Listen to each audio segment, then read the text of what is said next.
Student, आज class 12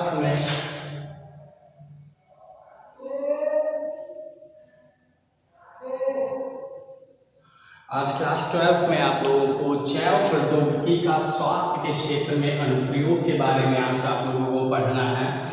ठीक है, इसके पिछले वाले जो लेक्चर थे उसमें हम लोगों ने पढ़ा था पादप जीन के प्रारूप में परिवर्तन के बारे में पढ़ा था। फिर हमने पढ़ा था पादपों की उच्च प्रतिरोधकता क्या है और ट्रांसजेनिक पादप तथा ट्रांसजेनिक जंतु के बारे में हम लोगों ने पढ़ा था। तो उसमें सबसे इम्पॉर्टेंट था ट्रांसजेनिक पादप और ट्रांसजेनिक जंतु था। इसको थोड़ा सा हम लोग पहले रिकैप करेंगे कि जो ट्रांसजेनिक जो जंतु हैं वो क्या हैं। ठीक है, जो हमने पढ़ा था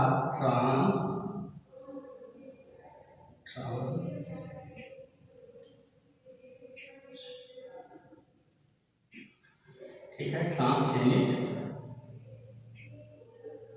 जंतु। ठीक है, तो ये क्या है, एक बार फिर से रिकैप करते हैं। जब किसी जीन को क्या करते हैं, जब किसी जीन को किसी दूसरे जीव के डीएनए में जोड़ दिया जाता है तो ऐसे जीव को ट्रांसजेनिक जीव कहते हैं। क्या बताया मैंने कि जब किसी जीन को किसी दूसरे जीव के डीएनए में जोड़ दिया जाता है तो ऐसे जीव को ट्रांसजेनिक जीव कहते हैं। इस प्रौद्योगिकी के द्वारा विभिन्न प्रकार के उपयोगी जीवों को हम लोग बनाते हैं, उत्पन्न करते हैं, जैसे कि ट्रांसजेनिक गाय और सालवेन मछली। ठीक है, फिर इसके बाद ट्रांसजेनिक पादप क्या है। ठीक है, ट्रांसजेनिक पादप के बारे में हम लोग जानेंगे। पादप, ठीक है, तो जो ट्रांसजेनिक पादप है इसी प्रकार से हम कह सकते हैं जब किसी जीन को किसी दूसरे पादप के डीएनए में जोड़ दिया जाता है तो ऐसे पादप को ट्रांसजेनिक पादप कहते हैं।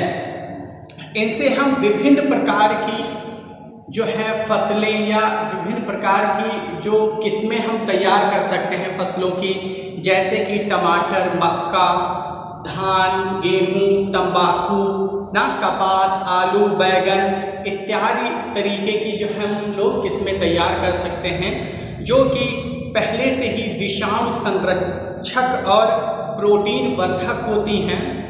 ठीक है, तो ये जो है ट्रांसजेनिक पादप और ट्रांसजेनिक जंतुओं के बारे में हमने जाना और आज हम लोग जानेंगे जैव प्रौद्योगिकी का स्वास्थ्य के क्षेत्र में अनुप्रयोग क्या है। तो बच्चों, जीन पुनर्संयोजन तकनीक द्वारा शरीर के विशिष्ट ऊतकों में बनने वाली विभिन्न प्रकार के लाभदायक प्रोटीन के जीन को जीवाणु में प्रवेश कराकर रूपांतरित जीवाणुओं द्वारा विभिन्न प्रकार के प्रोटीन, एंजाइम, प्रतिजैविक, वैक्सीन इत्यादि क्या की जाती हैं, तैयार की जाती हैं बड़े पैमाने पर। अगर आपसे कोई पूछता है कि जैव प्रौद्योगिकी का स्वास्थ्य के क्षेत्र में क्या अनुप्रयोग है तो हम उसे बताएंगे कि पुनर्संयोजन तकनीक द्वारा शरीर के विशिष्ट ऊतकों में बनने वाली विभिन्न प्रकार की लाभदायक प्रोटीन, एंजाइम्स ना, या कई प्रकार की शरीर में नहीं बनती, जैसे कई प्रकार की वैक्सीन। ठीक है, वैक्सीन क्या शरीर में नहीं बनती, पर मेरा कहने का तात्पर्य क्या है कि जीनी पुनर्संयोजन तकनीक द्वारा शरीर के विशिष्ट ऊतकों में बनने वाली विभिन्न प्रकार की लाभदायक प्रोटीन के जीन को, विभिन्न प्रकार के जो प्रोटीन बनते हैं उनके जीन को जीवाणुओं में प्रवेश कराकर, ठीक है, जीवाणुओं में प्रवेश कराकर रूपांतरित जीवाणुओं द्वारा विभिन्न प्रकार के प्रोटीन, एंजाइम, प्रतिजैविक, वैक्सीन इत्यादि हम लोग क्या करते हैं, बहुत ही बड़े पैमाने पर तैयार करते हैं। तो वो किस में आएगा, जैव प्रौद्योगिकी में आएगा, वो भी स्वास्थ्य के क्षेत्र में। पुनः एक बार फिर से हम लोग देखते हैं कि जीनी पुनर्संयोजन पुनर्संयोजन तकनीक के माध्यम से, ठीक है, हमारे शरीर के ऊतकों में जो प्रोटीन होती है उसको हम क्या करते हैं, उसको हम जीन जो होता है उसके जीन को हम जीवाणुओं में क्या करते हैं, प्रवेश कराकर उसे रूपांतरित जीवाणुओं के रूप में हम विभिन्न प्रकार के प्रोटीन, एंजाइम, वैक्सीन इत्यादि को क्या करते हैं, तैयार करते हैं। वो भी क्या, बहुत ही बड़े पैमाने पे, और वो भी मानव कल्याण के हित में तैयार करते हैं। अब इसी तरीके से हम तैयार करते हैं, तो अब चलो उदाहरण लेते हैं, क्या तैयार करते हैं। तो मानो इंसुलिन जो जैसे है, मानो इंसुलिन तैयार करते हैं हम लोग ना, मानो इंसुलिन हम लोग तैयार करते हैं, ठीक है, इंसुलिन।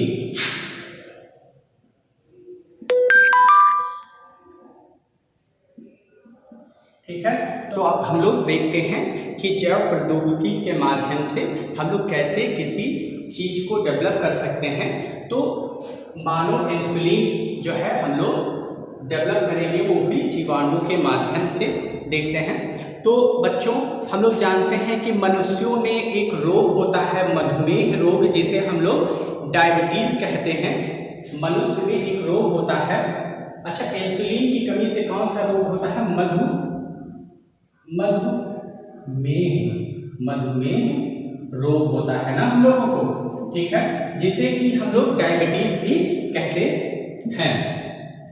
ठीक बच्चों, तो मनुष्यों में एक रोग होता है मधुमेह, जिसे हम लोग डायबिटीज कहते हैं। यह रोग जो है कार्बोहाइड्रेट के उपापचय की गड़बड़ी से होता है, ठीक है। एक रोग हमने बताया मधुमेह रोग, जिसको हम लोग डायबिटीज भी कहते हैं। ये कैसे होता है, ये कार्बोहाइड्रेट के उपापचय की गड़बड़ी के कारण होता है। इसमें क्या है, इस रोग में जो है इंसुलिन हार्मोन्स क्या है, पर्याप्त मात्रा में हमारे शरीर में नहीं होता है, जिसके कारण हम लोगों में कार्बोहाइड्रेट की मात्रा जो होती है वो बढ़ जाती है, ठीक है।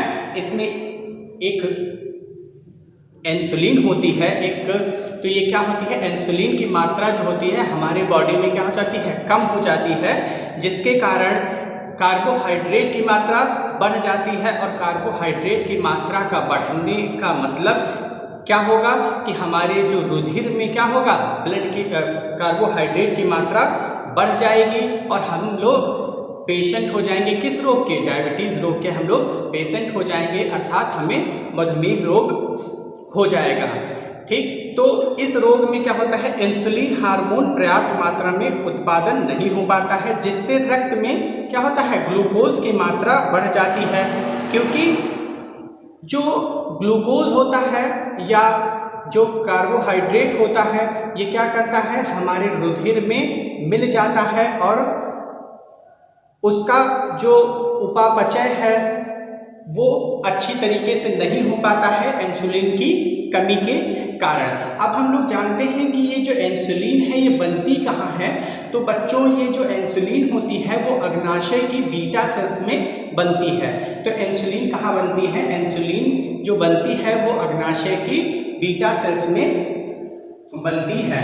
और इंसुलिन का हमने काम बताया कि ये कार्बोहाइड्रेट के पाचन में सहायक होती है या ग्लूकोज के पाचन में सहायक होती है इंसुलिन। अब आगे हम लोग देखते हैं कि इसमें क्या होता है, ये जो है बीटा सेल्स में क्या है, ये बनती हैं। अतः इस रोग से पीड़ित व्यक्तियों में क्या करते हैं, हम लोग इंजेक्शन के द्वारा इंसुलिन को हम लोग क्या करते हैं, रोगी को, पेशेंट को देते हैं। तो इंजेक्शन के माध्यम से भी हम लोग क्या करते हैं, इंसुलिन को रोगियों को देते हैं।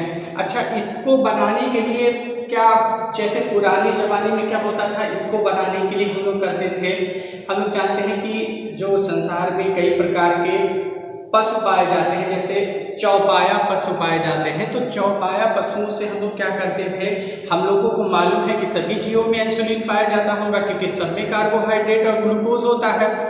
तो किया क्या गया कि जो चौपाया थे उनको उनके अग्नाशय से क्या करते थे, हम लोग इंसुलिन को बाहर निकाल लेते थे और इंसुलिन को बाहर निकाल कर हम लोग जो पेशेंट होते थे उनमें हम लोग क्या करते थे, उसे इंजेक्ट कर देते थे, प्रवेश करा देते थे चौपाया के इंसुलिन को हम लोग उसमें जो पेशेंट होते थे उन लोगों में हम लोग उसे प्रवेश करा देते थे इंजेक्शन के माध्यम से, या और भी जैसे टैबलेट के रूप में हम लोग लेते हैं। तो हुआ क्या कि जो चौपाया थे, पहली बात तो इतने चौपायों की हत्या होना, मतलब उनको क्या करते थे, उनको पहले मारते होंगे ना, तभी तो उनका इंसुलिन हम लोग निकालते हैं, ठीक। तो उनकी इतनी ज़्यादा हत्या होना, फिर उसके बाद क्या होता था कि कोई ऐसे कुछ पेशेंट ऐसे होते थे जो उससे ठीक हो जाते थे, और कुछ पेशेंट ऐसे होते थे जिनमें कुछ एलर्जी हो जाती थी। तो जब कोई दवा बनती है या कुछ भी बनता है, तो जब तक वो सभी के ऊपर ट्रायल नहीं हो जाता, सभी के ऊपर अच्छे से वर्क नहीं करता है, तब तक हम लोग उसे मान्यता नहीं देते हैं, या WHO उसे मान्यता नहीं देता है। तो इस प्रकार ये जो तरीका था इंसुलिन बनाने का, ये तरीका क्या हो गया, फ्लॉप हो गया। और फिर इसमें हुआ क्या, क्योंकि जब हम लोगों ने इंसुलिन जो है इसके पेशेंट को दी जो चौपाया से बनाई गई, तो कई प्रकार की एलर्जियां जो हैं दिखाई पड़ी, एलर्जी दिखाई पड़ी रोगियों में। तो ये जो है बिल्कुल फ्लॉप रहा और काफ़ी खर्चीला भी रहा। फिर इसके बाद जो है इंसुलिन के अणु में जो है अल्फा बीटा 2 पॉली पेप्टाइड श्रृंखलाएं होती हैं, जिनमें क्रमशः 21 से 30 एमिनो अम्ल होते हैं जो आपस में डाइसल्फाइड बंधों द्वारा जुड़े होते हैं।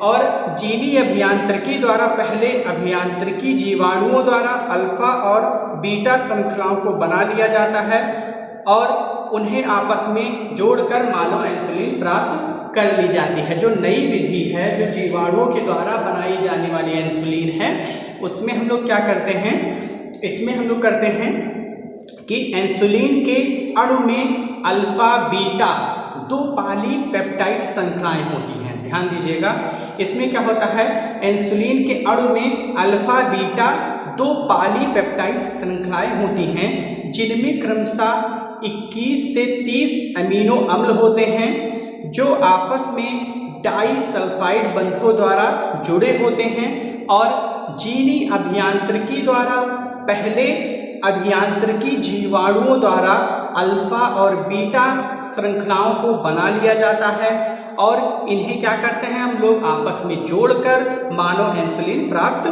कर लेते हैं। तो हमने आज आपको बताया कि जैव प्रौद्योगिकी का स्वास्थ्य के क्षेत्र में क्या अनुप्रयोग है। तो बच्चों एक बार देखते हैं क्या अनुप्रयोग है। हमने इसमें बताया कि जीनी पुनर्संयोजन तकनीक द्वारा शरीर के विशिष्ट ऊतकों में बनने वाली विभिन्न प्रकार की लाभदायक प्रोटीनों के जीन को हम क्या करते हैं, जीवाणुओं में प्रवेश करा देते हैं। प्रवेश कराने के बाद वो रूपांतरित जीवाणुओं द्वारा विभिन्न प्रकार के प्रोटीन, एंजाइम, प्रतिजैविक, वैक्सीन इत्यादि बड़े पैमाने पे हम लोग क्या करते हैं, तैयार कर लेते हैं। और फिर हमने बताया मानव इंसुलिन के बारे में कि ये एक ऐसा पदार्थ होता है जिसकी कमी से हम लोगों को क्या होती है, डायबिटीज नामक गंभीर बीमारी हो जाती है, जिसमें क्या होता है, उपापचय की गड़बड़ी से कार्बोहाइड्रेट की मात्रा क्या हो जाती है, बहुत ही अधिक बढ़ जाती है, जिससे कि हम लोग डायबिटीज़ के पेशेंट हो जाते हैं। और इसको जो इंसुलिन है वो कहाँ बनती है, हमने बताया कि ये अग्नाशय की बीटा सेल्स में बनती है। इसके लिए वैज्ञानिकों ने पहले चौपायों से निकाले गए इंसुलिन का प्रयोग मानव पर किया और उससे क्या हुआ, मानव पे जब उन्होंने प्रयोग किया तो उसमें कुछ एलर्जी दिखी, जिससे कि ये जो चौपाया वाला जो इंसुलिन था वो क्या हुआ, फ्लॉप हो गया। फिर उसके बाद हम लोगों ने जीवाणुओं के माध्यम से इंसुलिन को तैयार करने की सोची और वो सही भी रहा। फिर उसमें हमने जो आपको बताया था कि इंसुलिन में जो है अल्फा और बीटा 2 पॉलीपेप्टाइड श्रृंखलाएं होती हैं, जिसमें 20 से 30 एमिनो अम्ल होते हैं जो आपस में डाइसल्फाइड बंधों द्वारा क्या होते हैं, जुड़े होते हैं। और जीनी अभियांत्रिकी द्वारा पहले अभियांत्रिकी जीवाणुओं द्वारा अल्फा और बीटा श्रृंखलाओं को बना लिया जाता है, जिन्हें जोड़कर मानव इंसुलिन प्राप्त कर लिया जाता है। ये इसका एक उदाहरण रहा, जैव प्रौद्योगिकी का ये एक उदाहरण रहा। और हम लोगों ने इसके पिछले वाले भी लेक्चर में जो है पादप जीन के प्रारूप परिवर्तन, पादपों की उच्च प्रतिरोधकता और फिर ट्रांसजेनिक पादप तथा ट्रांसजेनिक जंतुओं के बारे में पढ़ा। और हमने इसके पहले जो है अभी आप लोगों को ट्रांसजेनिक पादप और ट्रांसजेनिक जंतुओं के बारे में भी बताया, तो आप इसे अच्छे से पढ़िएगा। थैंक यू क्लास, आज के लिए बस इतना ही। चलो।